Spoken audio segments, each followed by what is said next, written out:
झारखंड के number 1 YouTube channel आज़ाद सिपाही में आपका स्वागत है। मैं हूं दयानंद राय और आज हम चर्चा करेंगे भाजपा विधायक दल के नेता बाबूलाल मरांडी जी की गृह मंत्री अमित शाह के साथ हुई मुलाकात पर। इस मुलाकात से झारखंड की सियासत गर्मा गई है और चर्चाओं का दौर भी शुरू हो गया है। बाबूलाल मरांडी जी ने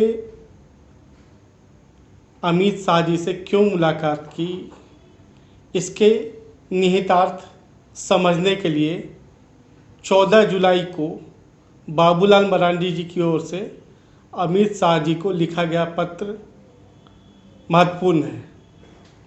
इसके अलावा झारखंड में राजनीतिक गतिविधियां जिस तरीके से तेज हुई हैं, उस पर भी गौर करने से इस मुलाकात का मर्म समझ में आ जाता है।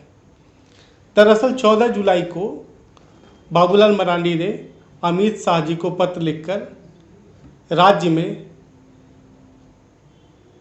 सुरक्षा उपलब्ध कराए जाने को लेकर पक्षपात किए जाने पर विचार करने को कहा था।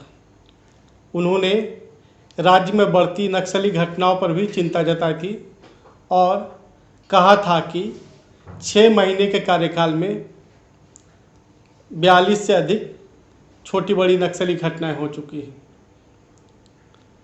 बाबूलाल मरांडी जी ने मुलाकात के बाद जो तस्वीर शेयर की है, उसमें उन्होंने स्पष्ट किया है कि राज्य के ज्वलंत मुद्दों पर चर्चा हुई है, लेकिन कयास ये भी है कि बातचीत में राजनीतिक हालात पर भी चर्चा हुई है। दरअसल कुछ दिन पूर्व झारखंड सरकार में मंत्री रामेश्वर उरांव जी ने एक बयान देकर कहा था कि झारखंड में कांग्रेस के 4 विधायकों को पद और पैसे का प्रलोभन दिया गया है। झारखंड सरकार को अस्थिर करने की भी चर्चाएं हुई और इन सब चर्चाओं के बाद बाबूलाल मरांडी जी को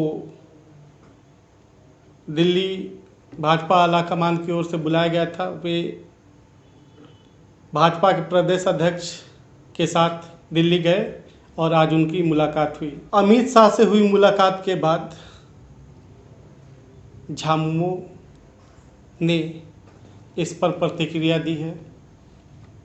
प्रतिक्रिया में कहा गया है कि